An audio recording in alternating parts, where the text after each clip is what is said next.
As I breathed onto the window, a rune appeared in the condensation. I immediately realized the thunderstorm outside was being amplified by magic. If I didn't act fast, we'd be looking at a crash. I kept my cool. I pulled a staple from a magazine, straightened it out, and dropped it into my water glass. The staple acted like a compass, pointing me straight to the source, a young girl carrying a weather rune, completely unaware of the danger. At 30,000 feet, these gems activate the moment they touch moisture, capable of triggering a storm powerful enough to tear this plane apart. Right on cue, lightning struck. The plane lurched violently as terrifying turbulence hit. Passengers scrambled for oxygen masks while I remained perfectly calm. I sprinkled desiccant over the gem and carefully extracted the rune with tweezers.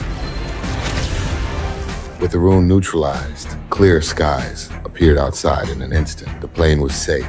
I stayed composed. This kind of calm comes from nearly 1,000 years of experience. 800 years ago, Europe lived under the shadow of the Witch Queen. She hid in Pando Mountain, spreading plague and claiming countless lives. My brothers in arms and I had enough. We stormed her lair. I was there to avenge my wife and daughter, brutally murdered. We pushed deep into the cave, determined to end her reign. The cave was littered with corpses, but we didn't flinch. Sensing our resolve, the Witch Queen revealed herself, trying to intimidate us. I hurled my axe and nearly killed her on the spot. As she fled, using illusions, I reached for the axe. That's when the curse struck. It poured through the wound, shattering my mind. Thousands of wasps erupted from my mouth. My brothers swung torches, but creatures attacked from the shadows. Dark magic consumed them one by one. Through the screams, I drew my sword and chanted the incantation, "By iron and fire," activating the Witch Slayer blade. It bought us time, but creatures kept pouring from around the Witch Queen. My brothers fell, one after another. I knew killing her was the only way to end this. After cutting through everything in my path, she was gone.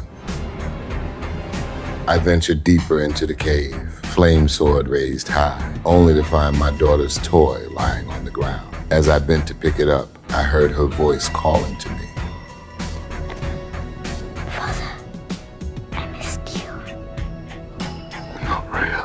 I knew it was an illusion, but I held on tight anyway, until the stench of decay snapped me back to reality. The Witch Queen ambushed me, sending me plummeting into the abyss. She descended, accusing humanity of breeding like rats and destroying the earth. That's why she unleashed the plague to wipe us out. With that, she summoned death vines to drag me to hell. But she underestimated my will. In that critical moment, I spotted the tar in my pack. I channeled everything I had into the flame sword and set the entire lair ablaze. Engulfed in flames, the Witch Queen felt fear for the first time. I seized the opportunity.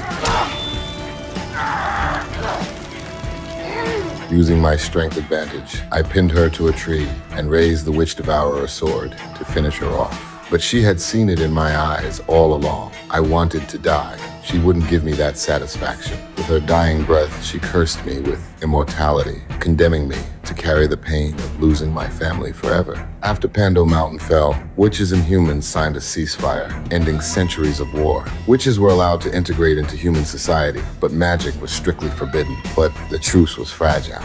There were always those driven by greed and ambition, dreaming of returning to the days of the Witch Queen's rule. That's why I shaved my head and became a witch hunter, guided by the church to punish the wicked and protect this peace.